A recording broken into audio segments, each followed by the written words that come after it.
Lai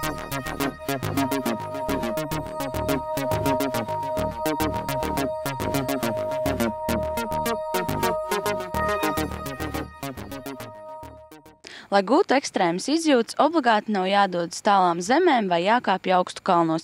To var izdarīt jebkur, tāpat kā Dievu var lūgt ne tikai baznīcā. Tā intervijā atklāja pazīstamais ekstrēmais ceļotājs, vairāk dokumentālo filmu un grāmatu autors Bruno Šulcs. Kas galu galā tad ir ekstrēmā ceļošana? Kas ceļošana padara par ekstrēmo ceļošanu? Kas ir tie elementi? Nu, tas ir, es tā uzskatu personīgi, ka tas ir procents, cik liela iespēja tev ir palikt dzīvam pēc tāda ceļojuma. Un tas procents ir? 50/50. 50/50. Jā. Tiešām. Un visbiežāk tos otrus 50% nosaka ļoti dažādi apstākļi. Kādi, piemēram, tie būtu? Laika apstākļi sakritība, nelabvēlīga. Nu, tā grūti uzreiz pat pateikt, ja, teiksim, minēt kādu sarakstu, es varētu pateikt, kurš no tiem varētu ieskaitīties tajā kategorijā. Jūs esat viens no tiem, kas ir nojaucis šo te robežu starp parastam cilvēkam, kā varētu šķist diviem pilnīgi atšķirīgiem nodarbošanās veidiem, starp alpīnismu un starp riteņbraukšanu. Ja? Un kas bija tas dzinols, kas jūs mudināja tā kā nevis vienkārši kāpt kalnā, bet vēl uz muguras stiept līdz velosipēdu? Nu, varētu sākt ar to, ka man pat savējo neuzskatā īsti neviens. Ne riteņbraucēji, ne alpīnisti. Nu, tā nicinošāk izsakās alpīnisti par to. Teica, nu, cik forši kāpt kalnos, nu, ko tu muļķi to velosipēdu nesā līdzi, ja? Riteņbraucēji kaut saka, nu, Johaidi, nu, tik forši brauc, priecies par dabu, nu, kādi jēga tevi ņemt uz muguras un kāpt kalnos, ja? Tā kā, nu, katrs bija tā lietai, to vērtējumu izdara no savu redzes punktu. Bet, nu, kas, teiksim, man to liek? Nē, es pat neteiktu, ka es esmu alpīnists vai riteņbraucējs. Man vienkārši patīk pārbaudīt kaut kādas versijas, kaut kādas lietas, ko kāds ir darījis, kaut kāds eksperiments. Viņam nav izdevies. Un viņš ir apgalvojis, izdarījis no tā kādu apgalvojumu. Ja? Un es esmu gatavs šo apgalvojumu laust. Izdomāt, kā to var izdarīt tā, lai tomēr to eksperimentu novest līdz galam. Teiksim, šī situācijā par konkrēto nobraucienu, tas ir augstākā vieta, kur cilvēks bijis ar divriteni. Es lasīju internetā, starptautiskas ekspedīcija, bija uzkāpusi 7008 metru augstumā ar riteni kalnā. Un nu, tas rezumējums bija tāds. Tas ir strikts komandas darbs. To nevar izdarīt bez komandas. Nu, tad es sev teicu, nē, to var izdarīt bez komandas, tikai jāzina kā. Un tad tu sāc mēģināt, kā to var izdarīt un pierādīt pretējo. Ja? Un te ir baigais prieks, ka izdodās kaut ko tādu pierādīt. Un tad nav svarīgi, vai tas ir Guinness rekords vai nav. Galvenais, ka tu esi pierādījis sev, ka tu to vari izdarīt.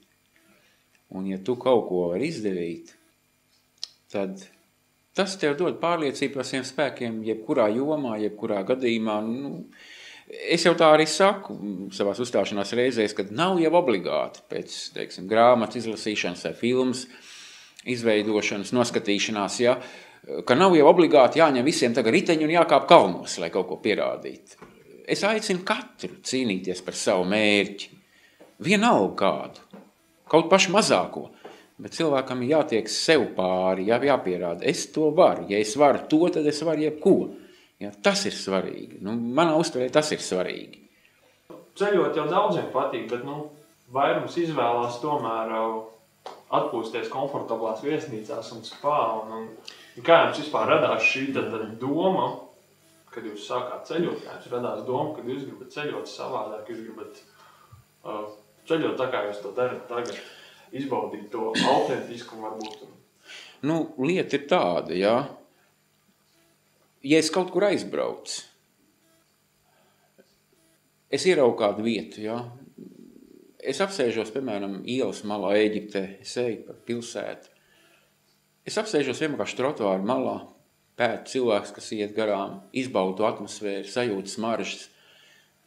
Un es neciešu, ka man pienāk kaut kāds gids un teiks, davai, skrienam tulīt tālāk, ja. Es tā vietā gribu uzturēties tik ilgi, cik es gribu. Es negribu un nevaru piespiest to darīt vēl kādu, tāpēc es ceļoju viens pārsvarā. Tas nav zināmā mērā bīstami? Nē, ceļot vienam ir visdrošāk. Un es minēšu tikai vienu iemeslu. Man teica, vai dieniņu uz Ēģipti vienam, tur ir teroristi, tur tajā pie Luksoras Deir el-Bahri templī apšāva 80 turisti pirms 10 vai cik tur gadiem bija, tur viss televīzijas kanāli rādīja. Kas ir vajadzīgs teroristam? Asiņu jūras, tad viņi nokļūst avīšu pirmajās lapās. Ja viņi nošaus vienu tuļu ceļotāju, tas neko viņiem nedos popularitātes celšanai. Tāpēc ceļot vienam ir visdrošāk. Kāda pamatprincipi jāņem vērā, kas ir jāizpēta dodoties uz vietu, kas ir cilvēkam nezinām, kur viņš nav bijis, varbūt vai bijis tajā valstī, bet nav bijis konkrētajā reģionā? Vispirms, tajā valstī jāierodās un jānodzīvo, 1-2 dienas jāpavada. Un bišķiņ jāpavēro, jāpaskatās apkārt. Jo ar saviem likumiem braukt uz citu valsti un pēc tam lieki sev bendēt nervus, ka tur ir tā un tur nav tā, kā es esmu pieradis. Ja? Piemēram, pirmo reizi braucu uz Ēģipti, es lidoju līdz Hurgadai no Rīgas, pēc tam es ar velospēdu tālāk braucu pats, kur vajadzēja, bet es gribēju zināt, kā nokļūt līdz vienai viesnīcai. Pirmais cilvēks, ko es sastapu, protams, bija Krievs, un viņš devās satikties ar savu draugu uz universālu veikalu Maskavu. Es domāju, kāda vēlme pēc tu brauc uz Ēģipti, lai iet uz universālu veikalu Maskavu, ja? Tu esi iebraucis citā valstī, ja? Tu aizej uz vietējo veikalu, paskaties, kā viņi dzīvo, ko viņi pērk, ja? Pasaka kaut arābu valodā paldies pārdevējam, uzsmaidi, ja? Un tad tu jutīs, kā pret tevi izturās to atmosfēru. Man patīk tā, kā es teicu, nosēdēties, apsēties kaut vai ceļu malā. Bija tās gadījums, es staigāju pa vienu Ēģiptes pilsētiņu un pēkšņi pienāk kāds vīrs, tur iznāk no savu veikaliņu, ja, tur sāk kaut ko piedāvāt. Es nedaudz mācījos arābu valodu, un es viņam arābu valodā dažus teikumus pasaku, tur tā, tu nav arābiski, es teicu, nē, bet nedaudz kaut ko saprotu, nedaudz kaut ko varu parunāt. Tā bija pilnīgi cita attieksme. Viņš uzreiz iznes tējas glāzīt, aicina apsēsties pat ielas malā uz trotuāru malas.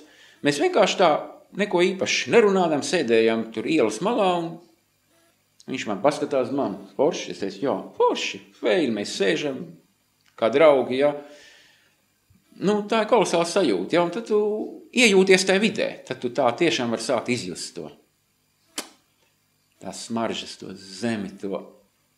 To nekad nesapratīs turisti, kas ceļojas tikai grupā, ja, un kur rausti no viena objekta slaven uz otru.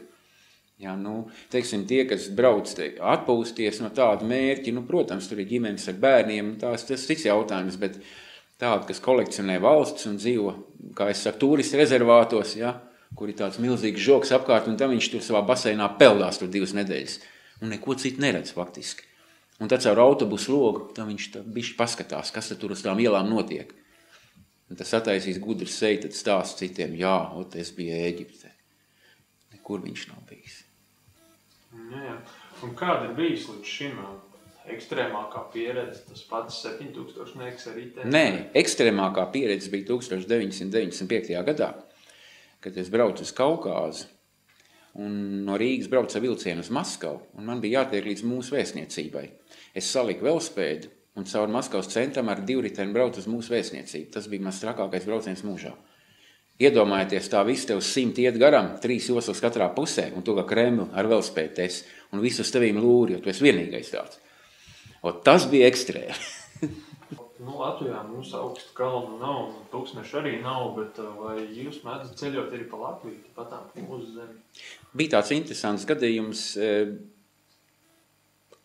90. gadu beigās, kā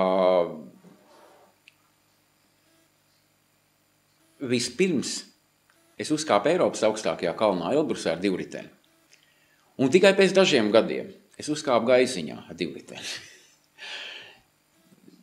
Jā, tas bija ļoti interesanti apzināties to. Pēc tam vēl mēs bijām grupā, tā draugu grupiņa, kāds 7-8 cilvēki, kādā žurnālā toreiz atceros, vēl bija bildi, kur mēs stāvam Gaiziņu torņi pašā spicē, ar visiem riķiem uzkāpam tai tornī tur augšā. Jā. Vai Latvijā cilvēkiem ir iespējams dabā piedzīvot gūt ekstrēmas sajūtas? Jebkur to var izdarīt. Jebkur. Tāpat kā Dievu lūgt. Var ne tikai baznīcā.